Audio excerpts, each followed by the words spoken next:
Welcome to Training in Instructional Design. This will be an introduction to training in adult learning. This is Lecture C.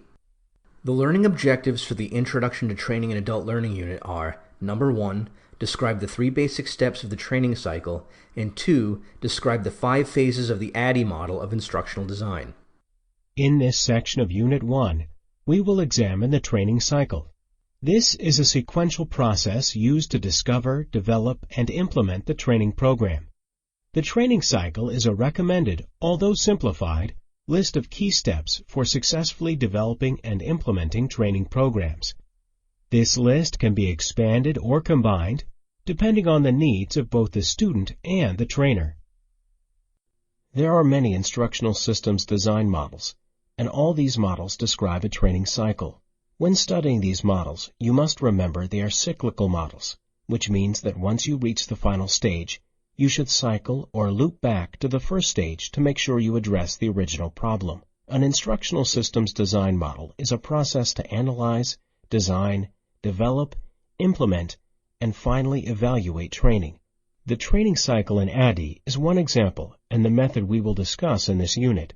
You can compare the ADDIE model with other models such as Kemp, as well as Dick and Carey, through reading training textbooks and other online resources. Let us now explore the ADDIE model of instruction. It is difficult to say when the ADDIE model was first developed, but at this time I think we can conclude that the ADDIE model is merely a colloquial term used to describe a systematic approach to instructional development. The ADDIE model is synonymous with Instructional Systems Development, ISD, and the terms are often used interchangeably. The model seems not to have a single author, but rather to have evolved informally through the years of training and instructional design. There is no original publication which describes the model in detail. ADDIE can be thought of as just an umbrella term, which refers to a family of models that share a common underlying structure. There are 5 stages in the ADDIE model: analysis, design, development, implementation, and evaluation. This is the training cycle. The evaluation is used to validate your original analysis. Now let's look at each one of the stages in detail. First, we'll discuss the analysis stage. In the analysis stage, the instructional problem is clarified.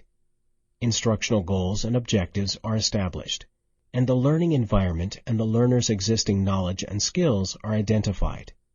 Let's look at some questions that are addressed during the analysis phase at the ADDIE model. Who are the learners, and what are their characteristics? Are the learners physicians, nurses, or staff? Are there any language barriers? What is the training and learning culture in the clinic? Another question is, what is the new behavioral outcome? Has the management clearly defined the goals or the outcomes of the training? Also, consider what types of learning constraints exist, and what are the delivery options? Classroom training, one-on-one coaching, standalone web-based training, a written training manual. Maybe all these, or a combination of just a few. Next, what are the online pedagogical considerations? Can you use video and audio? Will the computers in the clinic be able to handle them? What are the methods to facilitate discussion and feedback? And what are the adult learning theory considerations that you have to consider in designing your material? And finally, what is the timeline for project completion? How much time and money do you have to allocate to the project? The next stage is design. In this stage, you create learning objectives and lesson plans, select content and media, develop exercises for the learner to apply their knowledge, and create assessment instruments to test the learners. The design stage should be systematic and specific. Systematic means a logical, orderly method of identifying, developing, and evaluating a set of planned strategies that match the project's goals. Specific means each element of the instructional design plan needs to be executed with attention to detail and fitting into the original scope of the project. These are the steps involved in the design stage. First, document the project's instructional, visual, and technical design strategies. Then apply instructional strategies according to the intended learning outcomes by Bloom's domains: affective, cognitive, or psychomotor. Next, design the user interface if you are using technology, or user experience. Finally, create a prototype of the lesson and apply the visual designs, images, graphics, sounds, and video. Development is stage 3. The development stage is where instructional designers and content specialists, programmers, and graphic designers create and assemble the content assets that were defined in the design phase. In this phase, storyboards and graphics are designed. If e-learning is involved, programmers develop and/or integrate technologies. Quality assurance testers debug and proof the content of the application. Finally, the project is reviewed and revised according to the feedback received. Implementation. During the implementation phase, a procedure for delivering the training by the facilitators and the learners has been finalized and put into action. In some cases, you may design the training but not actually deliver the material. In these situations, facilitators training, train the trainer in other words, should cover the course curriculum, learning, outcomes, method of delivery, and testing procedures. Preparation of the learners includes training them on new tools, such as software or hardware, used to deliver the content and the student registration.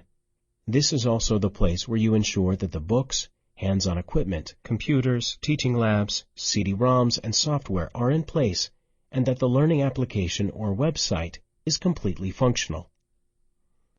The final stage of a training cycle is evaluation. The evaluation phase consists of 2 parts, formative and summative. Formative evaluation is present in each stage of the ADDIE process to make sure you're staying on the original plan. The summative evaluation consists of test of the learning objective and providing opportunities to gather feedback from the learners. ADDIE was used by trainers long before computer-based learning became prevalent, so we are adding an optional step, rapid prototype. For best results, the development process for CD-ROMs or more commonly used web-based training programs should use a modified ADDIE model. A rapid prototype phase is inserted after or is an extension of the design phase. The rapid prototype is simply a quickly assembled module that can be tested with the learner audience early in the design phase. The evaluation typically looks at things like how well the students responded to the content, how effective the learning activities are, and how well the program runs on the computer and the internet technology. Based on the feedback, the designer can revise and develop another prototype. This iterative process continues until there is agreement and confidence that the prototype actually works during the implementation. Instructional designers and writers are able to proceed with their work more efficiently since they know exactly what the program will look like and what it is capable of doing. Additionally, with all the major technical issues resolved, final programming becomes a simple matter of assembling the various media components. In some projects, you may want to create a wireframe, a simplistic, non-functional version of the application, even early in the design. So let's take a moment to just summarize and look at how we apply these principles to computer-based learning. Remember Knowles? Set down the foundation for adult learning theory? In 1984, Knowles actually provides an example of applying andragogy to the design of personal computer training through the explanation of why certain commands, functions, and operations within the system were essential for effective computer use. Instruction should be task-orientated instead of rooted to memorization, in context to the common tasks that are performed on the job. Instruction should take into account the wide range of different backgrounds of the students. Learning materials and exercises should take into consideration students' varied levels and types of previous experiences with computer use. Instructors should allow adult students, because of their typical self-directed approach in their learning experiences, to discover things for themselves and provide guidance when an error or when requests for assistance is made. This concludes the lecture on Introduction to Training in Adult Learning. The summary of this lecture is that number 1, we've reviewed the basic concept of andragogy, Knowles' concepts of adult learning, Bloom's taxonomy, the 3 domains, and the ADDIE instructional design method. The next step will be working on applying these concepts in the training setting.